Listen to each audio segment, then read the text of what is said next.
Hey everybody, this is Nate with another Backcountry beer review. I actually just summited East Pecos Baldy in the Pecos Wilderness, which is one of New Mexico's stunning 12,000 foot peaks, 12ers. There's only 48 of them in the state, 48 ranked ones anyway, and that's one of them, so it's a pretty special peak. I wanted to do this review up there, but as you can maybe hear around me, it's really windy, and it's like 100 times worse on the peak. So here we've got this nice view, that's Pecos Baldy Lake behind me. I'm actually camped down there somewhere, and this is night one of a backpacking trip. The beer I'm reviewing today is by Second Street Brewery in Santa Fe, New Mexico, and it's their Outlier Special Bitter. I've reviewed Second Street. I think this review ties them for first place with 3 beer reviews on this channel. I think they're tied with La Cumbre, and they're actually sort of in first because I've reviewed more beers by them than any other brewery, because I think the barley wine review was like a duo review of both their barley wines. So Second Street is on top, and there's a reason for that. It's because Second Street really is kind of, I would say that they're one of, if not my favorite local breweries in Santa Fe, and maybe in New Mexico as a whole. I'm really a big fan of Second Street. The overall experience, the food, the beer, yeah, I like them a lot. And one of the things I really like about them is that they really focus, or I shouldn't say they focus on, but they're always featuring English style beers.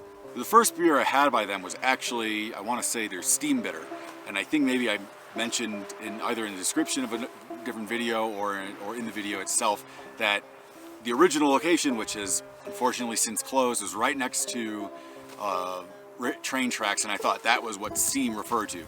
I now know that's not true, but it was my first time having what was called a bitters beer, and I remember drinking it and thinking, this isn't really that bitter of a beer. At the time, West Coast IPAs were really popular.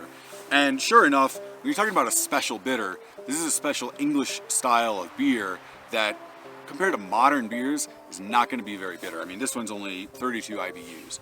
I think maybe I touched on this a little bit before in the Lumberyard beer review, so you can go back and see that. But basically, when we're talking about a special bitter beer, that was just in reference to it being bitter to other beers that were brewed at the time when the style was created, 100 plus years ago.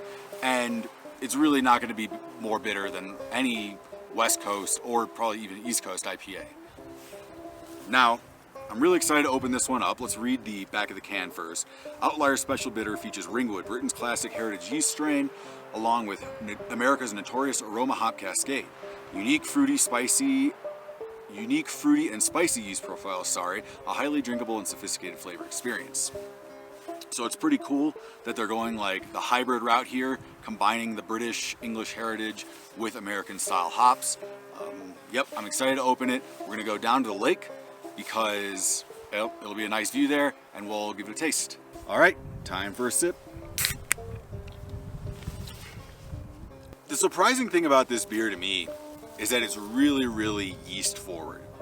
At the beginning, I'm getting some biscuity notes from the malt, but I'm really getting these like spicy, yeasty, peppery notes that I actually kind of typically get in more like a Belgian beer.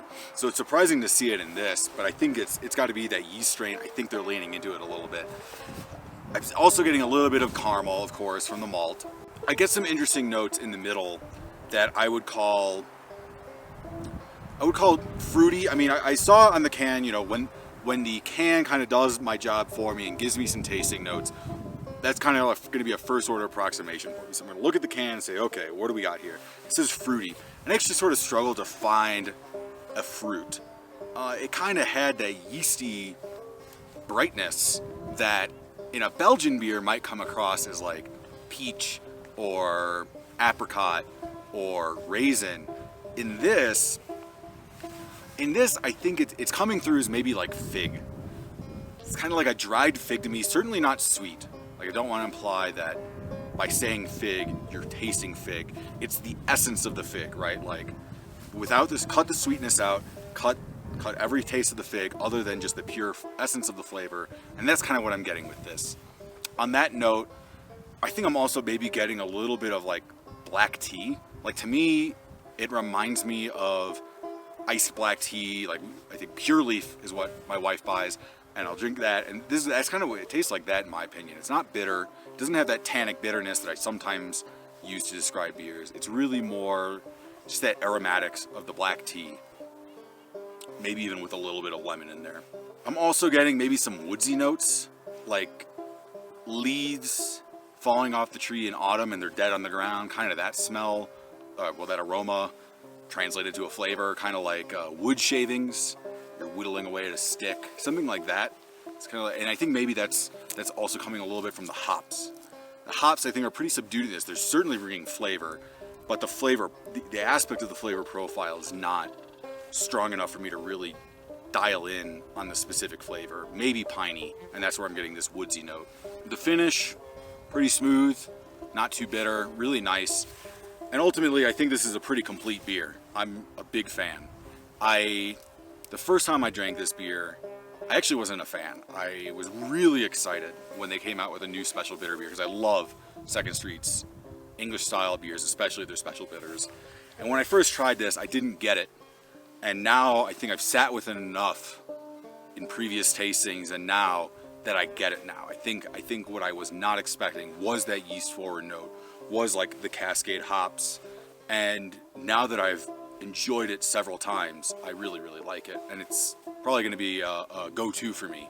And honestly, with the scenery behind me, it doesn't really get much better. I think is the perfect pairing for a beer like this.